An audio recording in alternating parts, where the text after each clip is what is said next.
Today was a good day. Today was a good day.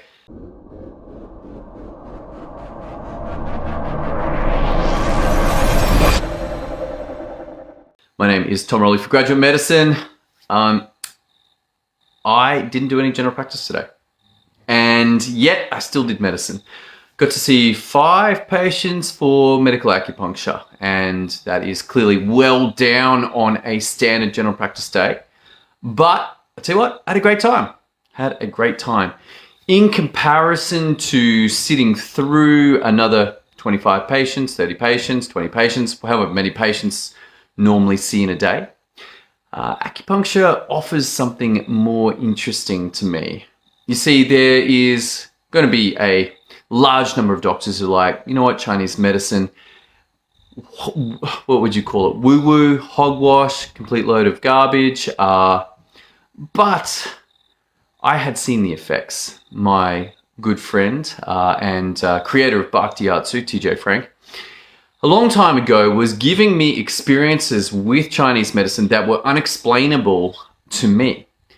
And I actually had a couple of terrible experiences where I go to other acupuncturists and I was like, what are you doing? Why aren't we getting the special effects? Where's the amazing experience? And they were like, dude, I don't know what you're talking about. But I was having these really cool experiences. And back in 2007, I was like, you know what? I want to learn how to do this. Whatever you're doing, I want to know how to do this. And I went through a journey because I found out that there was 2 major modalities where we could do acupuncture as doctors. I was already a doctor. One is general practice and one is rehab medicine. Now, either you're a physician or you're not. I'm not a physician. I was always more drawn towards the surgical side of medicine. And so general practice took me, from 5 years to get my FRACGP. Got that. Another 2 years later, I have got the medical acupuncture. And then I found out that whatever they taught me in medical acupuncture, useful, helpful for sure, but it wasn't what my friend was doing. And I did about 2 years, maybe 2.5 years of needles and gave up. I was like, you know what? I'm getting funny results. I'm getting some results. I'm getting interesting results, but I don't know what I'm doing. In retrospect, I had one patient who went out giggling. She just uncontrollable laughter. And right now I'm like, oh, of course, that must have been small intestine. I hit small intestine, but I didn't know that. And it wasn't until 2019 when I did shiatsu.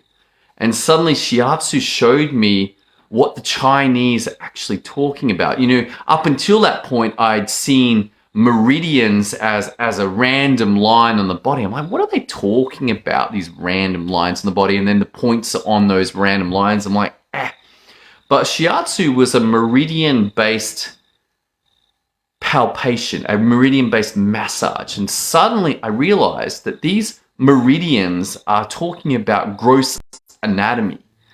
And got to do that today. And like people are pointing to where it's sore and I'm like, oh great, that's on gallbladder or that's on small intestine.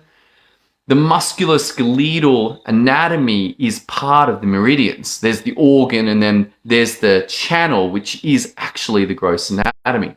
And there's a wonderful book. It goes very close to picking up many of these patterns, and it was found by dissection, by following these pathways from muscle to tendon to bone to tendon to muscle to tendon to bone.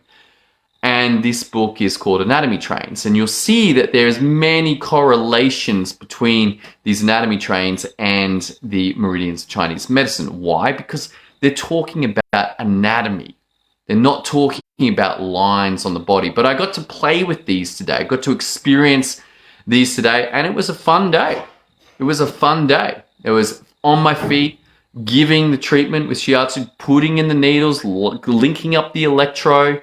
And I'm still getting better at electro. I'm still getting better at needles, still getting better at all of these things. But come the end of the day, I've got a smile on my face. I'm like, wow, that was a really cool experience just to see what happened, have people have immediate feedback. They're like, whoa, I'm feeling really good. I'm feeling really relaxed. I'm feeling really happy right now. And I'm like, okay, this is a good day. So, you know, perhaps where I'm leading with this is perhaps some kind of combination, general practice, acupuncture, 2 days GP, 2 days acupuncture. That to me looks like a far more sustainable experience than, say, 4 or 5 days of general practice. We're seeing the burnout, we're seeing the fatigue, not just in general practice, but it's certainly happening in other specialties as well.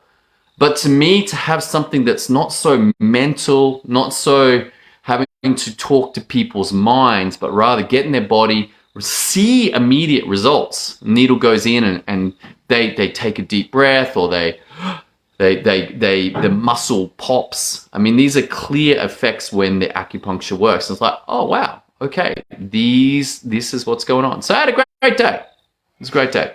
Perhaps if you're like frustrated and you're thinking, you know, where do I go from general practice into what? And instead of having to go back to medical system and be a registrar for 6 years, or relocate, or even have to give up general practice entirely, perhaps medical acupuncture is something that might be worth considering. All right, that's all I got for you today. Hope you're having a great day. Thanks for tuning in. Look forward to seeing you on another episode as we continue exploring how to fix general practice. See you then.